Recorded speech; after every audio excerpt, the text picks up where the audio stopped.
Olá a todos e a todas, é um prazer estar com vocês, a convite da Bússola Tech, para falar sobre o que é uma casa legislativa inovadora. Uma casa legislativa inovadora é aquela que entende os desafios do seu tempo. E os desafios do seu tempo são desafios que mudam. Temos um momento em que a pandemia mundial do coronavírus nos obrigou a inovar. Essa pandemia que foi tão dura em todos os locais do mundo, que obrigou a que os servidores públicos, ao que os profissionais liberais, a que todos os prestadores de serviço mudassem as suas rotinas, nos obrigou a inovar. E como nós inovamos no Senado Federal do Brasil?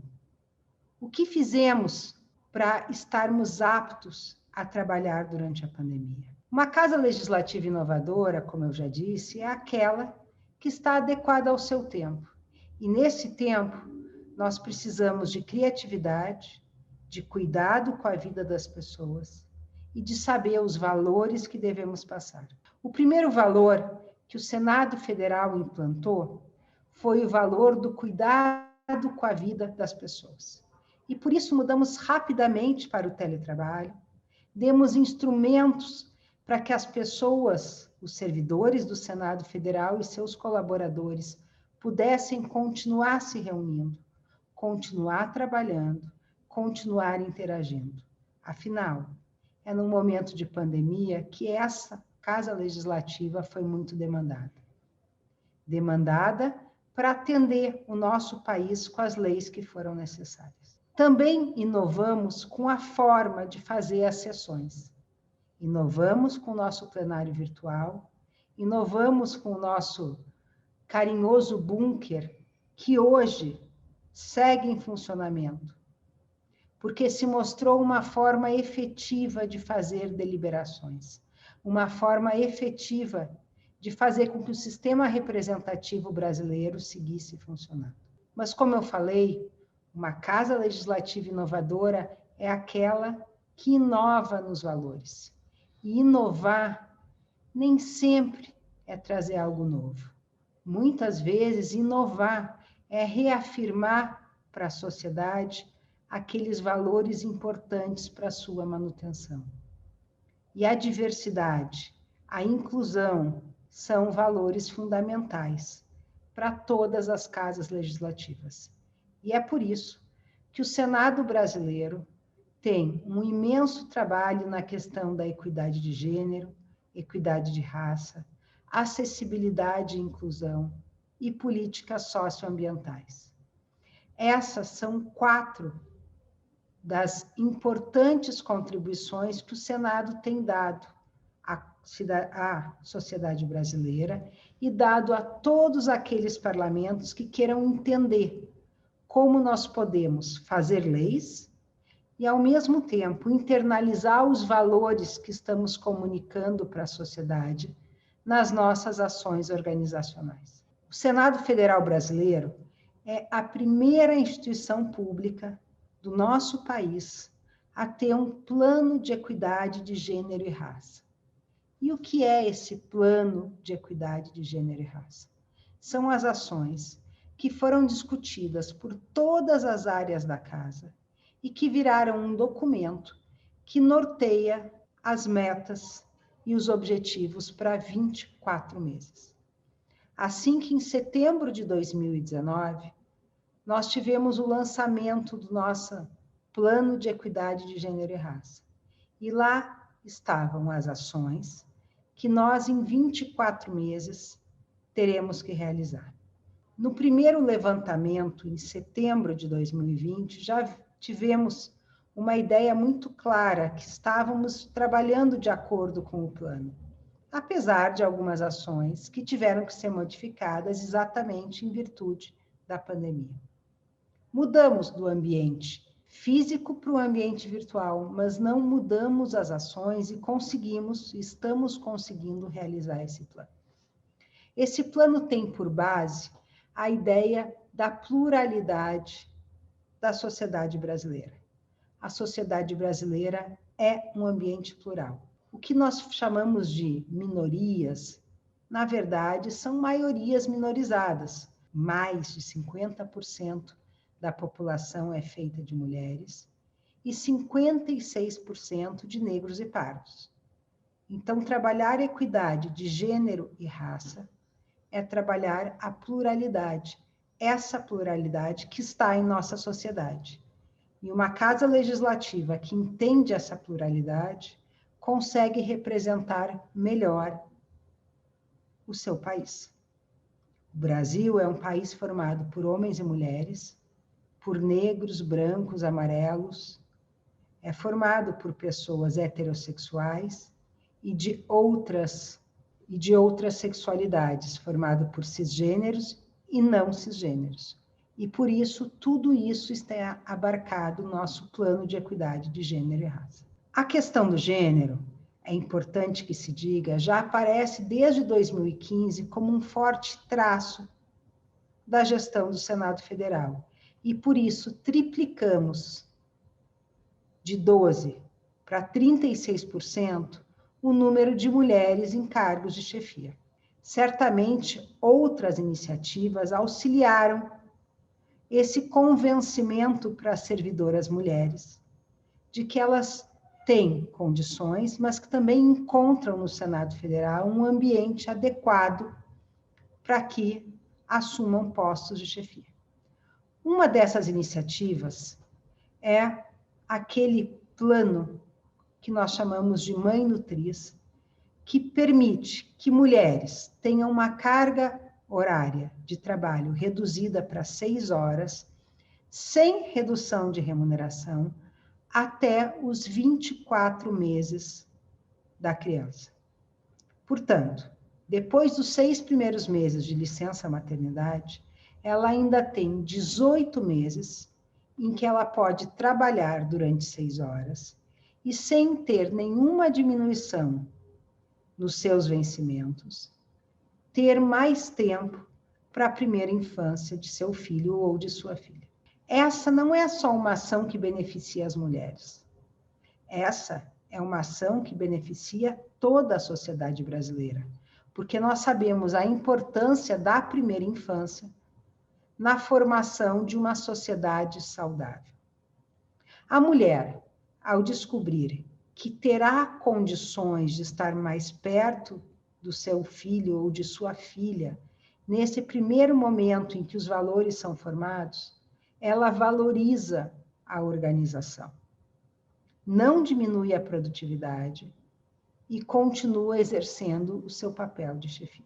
Outra iniciativa muito importante que trouxe para o Senado Federal uma discussão, infelizmente, muito atual, foi o programa que reserva 2% das vagas de terceirização de mão de obra para mulheres em vulnerabilidade econômica por violência doméstica.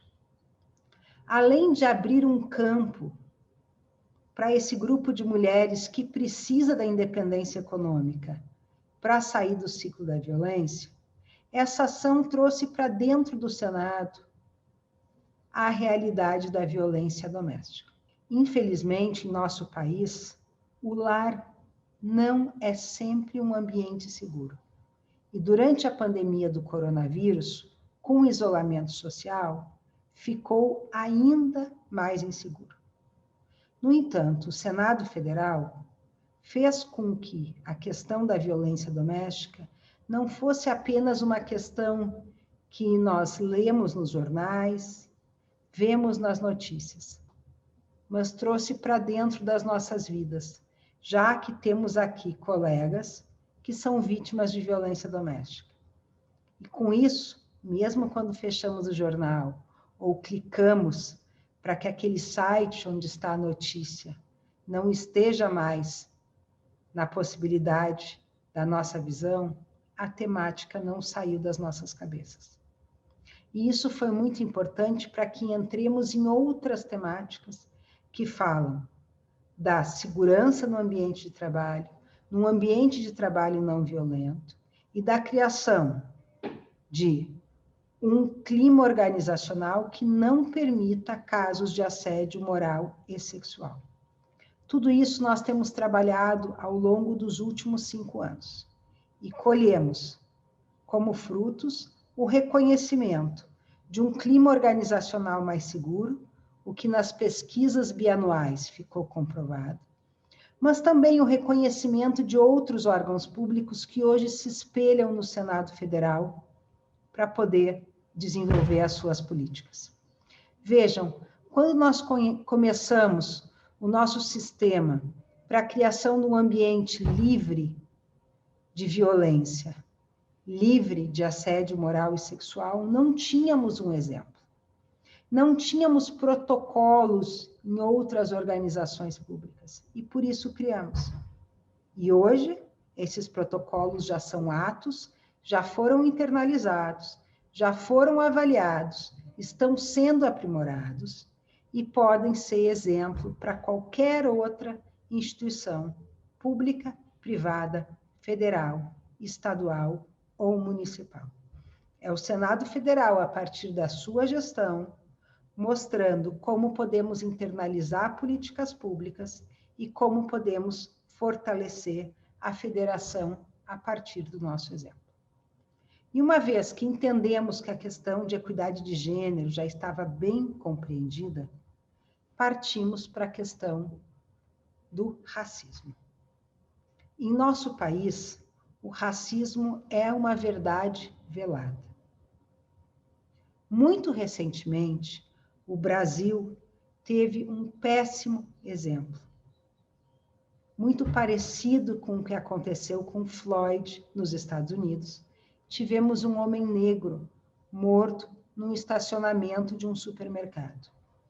Isso trouxe à tona como ainda em nosso país o racismo é estrutural e as questões de raça que, a princípio, na história do Brasil, se pretendiam ser parte do passado por causa da miscigenação, não são parte do passado. São uma realidade que tem que ser encarada de frente. E por isso o Senado criou, no âmbito do Comitê de Equidade de Gênero e Raça, um grupo de trabalho para focar apenas e exclusivamente em iniciativa antirracistas. Outra vez, assim como na questão de gênero, não encontramos outros exemplos. E por isso estamos criando um exemplo. No ano de 2021, a agenda anual do Senado homenageia artistas plásticos negros. E a partir de suas produções, discute a questão do racismo no país e a forma com que ele é representado. Durante nossas discussões, visitamos várias instituições, inclusive universidades dedicadas à temática da raça. E lá pudemos verificar que a figura de um grande escritor brasileiro, Machado de Assis, foi embranquecida com o passar do tempo. Foi tão embranquecida que foi necessária uma exposição nesta universidade, que se chama Universidade Zumbi dos Palmares, para comprovar que Machado de Assis era negro. Vejam a que ponto chega o racismo estrutural. Também no calendário anual do Senado Federal, estamos fazendo uma homenagem a ícones negros brasileiros. E para citar um deles, tivemos no Senado Federal, ocupando a cadeira de senador, um dos principais pioneiros na luta dos negros brasileiros. Eu falo do senador Abdias do Nascimento. Este senador, que foi um dos precursores da questão brasileira em relação ao negro, marcou a história do Senado Federal, porque internalizou as discussões. Ainda hoje, se buscarmos no plenário do Senado Federal, encontraremos poucas mulheres e pouquíssimos senadores negros. Novamente, temos uma representação que não é plural, e a pluralidade é a riqueza do nosso país. Essa ação que fizemos no calendário, repetimos nas nossas comunicações internas, de tal maneira que semanalmente temos servidores negros contando a sua história. Quando começamos esse trabalho, percebemos que dos principais pontos que tínhamos que trabalhar era a representatividade. Porque se na cadeira de diretora-geral do Senado Federal hoje há uma mulher, fica claro para as mulheres que no Senado Federal há espaço para que as mulheres cheguem a todos os postos. Mas se não estamos vendo colegas negros em postos de direção e de autoassessoramento, essa mensagem não é passada. Por isso, trouxemos à luz a história dos nossos colegas negros e negras que fazem parte do Senado Federal, que aqui desenvolvem o seu trabalho, para mostrar para todos, internamente no Senado, mas em todas as organizações públicas, que os negros e as negras também fazem parte dela.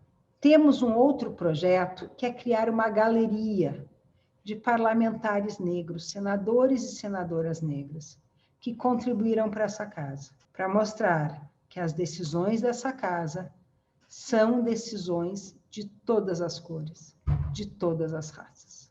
Mas eu não posso deixar de falar, no momento em que estamos trabalhando a diversidade, da questão da acessibilidade. Durante muitos anos, a sociedade brasileira preferiu esconder as pessoas com deficiência. Mas hoje em dia, o Senado Federal reconhece que a casa que representa todos os cidadãos brasileiros tem que ser acessível. E essa acessibilidade vai desde o ambiente físico, ou seja, da possibilidade de que as pessoas aqui estejam, até o ambiente virtual. Inclusive, porque hoje as estratégias de comunicação à distância, as estratégias de mídia social, impactam muito a comunicação do Senado Federal. E temos que dar condições para que todos os cidadãos brasileiros, inclusive as pessoas com deficiência, possam ser escutadas e possam participar do processo democrático brasileiro. Por isso, a partir desse ano, a TV Senado, que é o nosso canal de televisão, começou a operar com janela em Libras, de tal maneira que toda decisão plenária já está coberta com a janela em Libras. Também temos no Senado Federal a única gráfica pública que imprime em braille.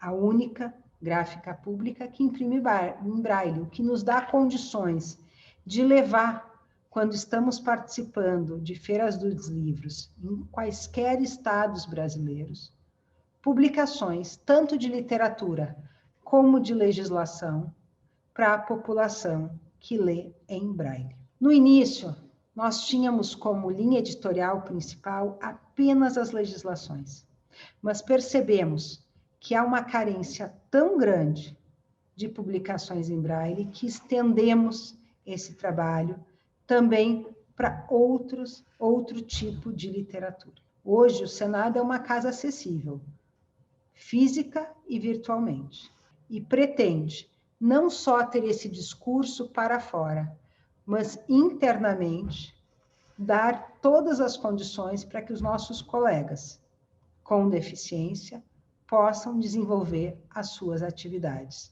no mesmo ambiente físico que aqueles que não têm deficiência. E, por fim, é necessário falar de toda uma política socioambiental, uma política de valorização do meio ambiente, uma política de educação ambiental. A temática do meio ambiente é uma temática já bastante explorada em nosso país, desde os debates no Rio de Janeiro, onde todas as autoridades públicas de muitos países aqui estiveram, a questão do meio ambiente é uma questão presente. Mas ela também tem que estar presente na prática diária da nossa instituição. Desde a criação de programas de carona solidária, para que tenhamos menos fluxo de automóvel nas ruas, e para que pessoas que se desloquem do mesmo lugar possam fazer juntos. Até uma política de estímulo aos carros elétricos, guardando vagas e implantando locais para que esses carros possam ser recarregados. Até a coleta seletiva, o estímulo à diminuição do uso de luz e de água. Muitas dessas ações dependem de decisões gerenciais. Quando se estabelece um momento de utilização do ar-condicionado, se estabelece a diminuição do fluxo da vazante de água. Outras são educativas. E essas educativas nós começamos aqui para que possamos levar para as nossas casas, para que possamos compartilhar com nossa família e com os nossos amigos.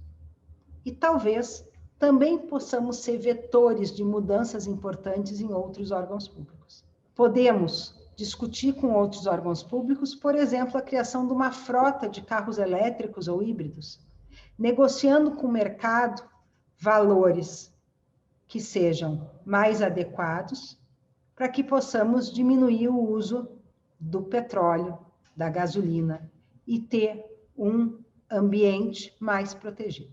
Em relação à área de acessibilidade e à área ambiental, já estão criadas redes que começaram com a participação de outros órgãos do Legislativo Federal, como a Câmara dos Deputados e o Tribunal de Contas da União, e depois foram abertas para a participação de outros órgãos do Legislativo Estadual, como as Assembleias Legislativas e a Câmara Distrital, e as câmaras de vereadores. Esse ano, nós estamos criando também uma rede legislativa de equidade de gênero e raça, para facilitar a troca de informações e para que as ações que estejam sendo realizadas por qualquer ente da União e qualquer ente federativo possa ser compartilhado.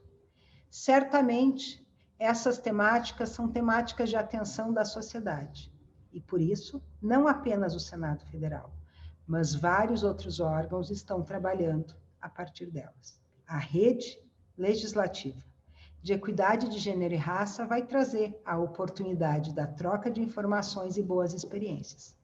E também uma boa discussão para que possamos amadurecer que tipo de iniciativa tem que tipo de resultado. Aqueles que já experimentaram poderão ajudar que outros órgãos não tenham que reinventar a roda. Esses 4 pilares da ESG, são pilares que mostram que a governança pública está muito avançada no Senado do Brasil. E os resultados que temos alcançado têm sido reconhecidos pelo Tribunal de Contas da União e por toda a sociedade brasileira. Ser um exemplo não é apenas algo que nos deixa com orgulho do nosso grupo de servidores e colaboradores, mas ser um exemplo é uma obrigação de toda a instituição pública que assim se entenda. Os órgãos públicos, aqueles que fazem as leis, têm que dar o exemplo primeiro. E é isso que o Senado Federal do Brasil tem feito. Muito obrigado, foi um prazer estar com todos vocês e espero que eu tenha podido colaborar com essa importante discussão sobre a inovação nos legislativos.